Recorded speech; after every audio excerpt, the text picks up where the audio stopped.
Hello and welcome to the Daily Aus. I'm Sam. Not-for-profit music festival Ability Fest is Australia's first all-accessible music festival and one of the leading torchbearers globally in inclusive events.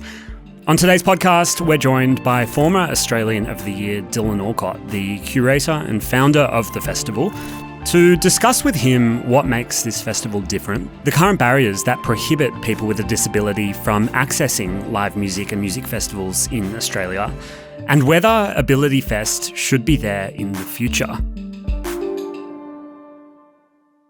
Dylan, thanks so much for joining us on the podcast this morning. The first thing I wanted to say is that we're friends, and I wanted to tell the audience that because it leads into my first question, which is I've been to music festivals with you in the past, and I have a vivid memory of me asking you to come with me to see an act, and you saying, "Look, I'm just not quite sure if I'm going to do that journey this early in the day. I'm going to do it a bit later in the day." I know you don't mind me bringing this up because we had that experience together, but that did confront me. How is it being at music festivals for you in a wheelchair? Firstly, highlight of my day, publicly on public record, we're friends. Thank you very much. I love that. It's well known from the last time we chatted where you said you and I discussed stuff over a beer. I know, exactly right. Look, mate, growing up, when we used to go to festivals together, there was no such thing as accessibility for people with disability. Do you know what my accessibility was? You, my friends. Yeah. That was the only way that I could get around. And I'm lucky that I had incredible mates who were willing to never let me miss out on an opportunity. But guess what? If I didn't have that, well, I'm not going. And for a lot of people with disability, that's still the reality of what it's like to go to a music festival. That's why we started Ability Fest, and we'll talk about what that is in a minute. But it is cool that festivals in Australia and all around the world are really starting that journey to care about consumers with disability. Do you know why they should care? Because it's good business.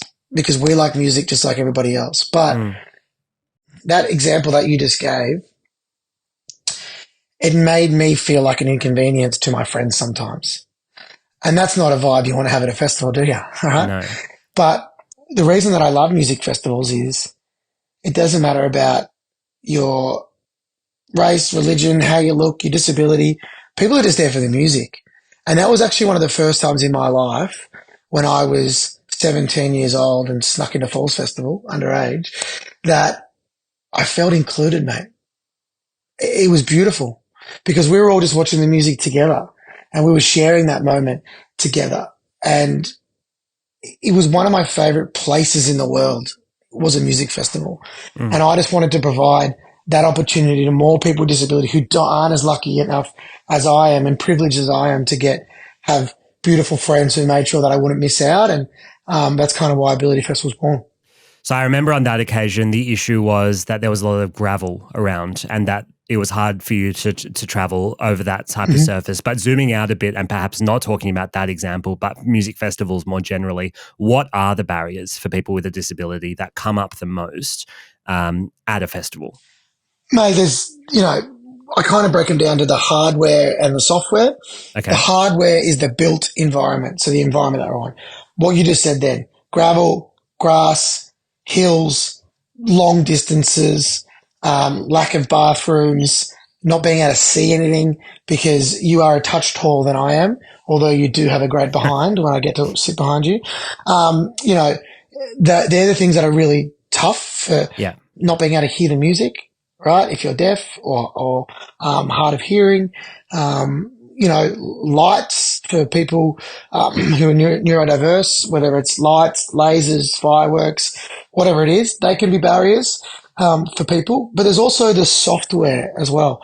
Staff not having education around disability, right? Security guards not understanding your needs and saying you can't do something, even though it's actually safer or easier for you to do it, right? So there's the hardware and the software. And you know what? All of these things can be fixed. All of them can be rectified if you listen to people's lived experience. So you ask people with disability what you need and you actually invest and do it rather than just talk about it. And those barriers some of them are harder than others to overcome. But what we try and do at Ability Fest is kind of set a gold medal standard of what it is like to create a built environment that is accessible, but also create a culture that is inclusive. So accessibility and inclusion are two different things, and they go hand in hand. There's no point having one without the other. And it's quite, I mean, with a bit of effort, it's quite easy to be able to get both of them. Okay, so the first Ability Fest is in Melbourne on October 19. Then for the first time, I think we've got one in Brisbane on October 26. We're touring, baby. We're touring. It's incredible. It's grown a lot in the couple of years that it's been in existence. What would I notice as a consumer if I was at Ability Fest that would make me feel like I'm at a festival specifically designed and attempting to highlight inclusivity and accessibility? How would I feel different? You know what you would first notice? That it's just like any other festival. And really good music. It's just a fucking good party. Yeah, that it's just an awesome party, brother. That's what you'd notice first and foremost. Secondly, the added accessibility features so people with disability can come and party with their able-bodied mates are just cool to see. There are things like elevated platforms, so people like myself in a chair will be able to see, or any other mobility aid. Pathways, you just talked about gravel and grass. We lay flooring, so it's easy to push. We have Auslan interpreters on stage, communicating in sign language for the deaf and hard of hearing community. They can also wear vibrating suits. They're called haptic suits. How cool is this? So you can say you're at the main stage, the dance stage, or the silent disco, and if you can't hear the music, the suit vibrates to whatever track you choose. How cool is that? We also had 50 bartenders at Ability Fest last year who spoke Auslan, so you can order a drink as well. We have a sensory room for people who are neurodiverse if they need to go in there and take a, recharge or whatever they need to do in there. We try and think and cater for everything. We have the Sunflower Initiative for people with invisible disabilities, so they can be seen. And I think, I'm going to ask you, I'm biased because I founded it. Yeah. It's a pretty beautiful culture there, isn't it? There is an element, like, how do you describe it? It's like, it's almost like tangible. I know it sounds a bit kitsch, but like just the genuine authenticity and love that is in the air. Because think about it. Just think about, if you're listening right now, think about your best friend. Imagine they have a disability and they've never been to a festival with you. Imagine you both getting to experience that for the first time. Sammy, you've been there. How do you describe it? Well, I think that it's a sense that nobody has their guard up and that nobody has any sort of, physical or non-physical barriers to experiencing the same thing for everybody. But also I think that you can feel the fact that people are creating stories that they're then going to talk to their mates about, that they saw this good band, that they had this experience. Like, there's a sense that memories are being created, and that's what I find really special. I also learn a lot. This is education for people without a disability as well who go. This is not just a festival for people with a disability. It's for everybody. And I personally every year learn more and more about, the haptic suits. I can't wait to see them. That's fascinating. Yeah, and I learn as well, mate. Like, people think I'm some disability Dalai Lama who's got all the disability answers. Like, no, I just know what I know. You know what I mean? And I think the coolest thing about our festival, it is built by people with disability. We have access consultants from my firm, GSA, who all have disability, and we ask our community. Like, we'll be like, hey, I don't know what it's like to be deaf. So I'm like, how was it? And they'll be like, this was sick. Do this next time. We're like, done. You know what I mean? And we just try and cater. We don't get everything right, but we just try and do our best. And, the best thing about Ability Fest as well, it's all going to a good cause. Every single dollar raised goes to the Dylan Alcott Foundation to support young Australians with disability achieve their dreams. We pay for, equipment for young athletes to become Paralympians. We pay for uni and TAFE courses for those who can't afford it. We pay for startups. We've actually paid for people to become DJ and producers. It's pretty cool that for $60 this year, which is very, very cheap, you get to watch Ocean Alley, Keita Alexander, Cub Sport, James, King Stingray, and you're also, as a result, donating to, support young Aussies with disability. So we're pretty proud of what we do, but we're nothing without the support of people like you, mate, and the public who get to come. You've just highlighted there a number of the activities, but in your earlier answer when you went through how it's an accessible festival, I was thinking how much this must all cost. And what I wanted to ask you was, what's the role of government in all of this? So in the last government creative arts policy, $1.2 million was allocated to proposed accessibility activities at live music venues and music festivals. What's your take on that amount, that framing, and the role of government in this conversation? Yeah, well, firstly, the Victorian and Queensland government have been so supportive of Ability Fest. They've funded it, right? Which is unbelievable. And it's so cool that they put a stake in the ground, and I know we care about people with disability or accessibility challenges, and they deserve the same opportunity to go to shows and enjoy it. We wouldn't be able to do it in the current climate without that. And I think what we've heard before from corporates is, it's too expensive to be accessible. And it's not, right? It's actually an investment in your business, because if you are accessible and inclusive, we will come. People with disability are consumers, and we will buy tickets as long as we get to experience it like everybody else. But government plays an equally important role, because if they care about their constituents and 20% of their constituents have a disability, well, then you've got to invest in that portion of the population so they get opportunities like everybody else. What I will say is festivals and music gigs have got better, but they need to get better quicker. Who's the onus on?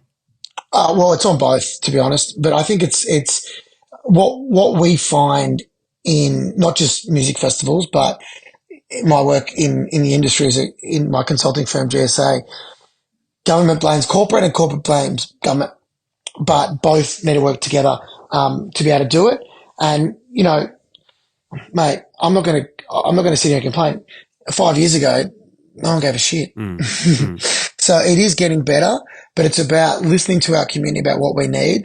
And talk is cheap, and action speaks louder than words. And for Victorian and Queensland government to invest in this, we're really proud of that. We're really pumped and really grateful for it. And we want other people to follow suit. What we actually do as well, we build our site, and then on Friday, the day before the festival, we take every single major event from the state through the site, and we show them what it's like. We show them the platforms, the pathways, the sensory room, all the accessibility things that we've done, and we're like, copy us. Like, do this, right? You should do this. And what we find when we do that is major events and corporates might not even know some of these things exist, and they've realized they can, but also governments are like, we need to do this at every single one of our government events. We're like, you do, right? So let's work together to do it. It's not about you doing it for us or us telling you what to do. It's about that co-design and using that lived experience of disability to get it right and be able to do it. And that's what we want Ability Fest to be, is set a standard of what can be done if you actually listen, learn and invest. And we want everybody to follow suit as a result of that. Last question from me, Dylan. So if you're saying that that's the gold standard, and if you're saying that that's the example that you want to set for the rest of the Australian and potentially international music and live events industry, is the ultimate aim here for you for there to be no Ability Fest?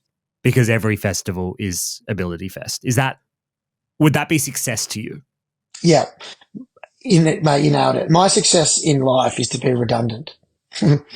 As a advocate, as a motivational speaker, as everything that I do, mate, I don't want to get up on stage and go on a podcast and have to talk about it anymore. Right. Because it is normal. And you know what? We are getting there. But there's only a select few people, of which I'm one of them, who gets a platform and a voice to talk about it, and that's not good enough, It can't just be a select couple of Paralympians or a guy who won Australia of the Year who gets the mic. There needs to be more in multiple industries, you know what I mean? And but in saying that, I'll never stop being myself, mate. And I'm so lucky and I love my life. And people always go, how do you wake up every day and go, all right, how am I going to change the world today? What am I going to, I go, nah, mate, I just get up and go, how am I going to be Dylan?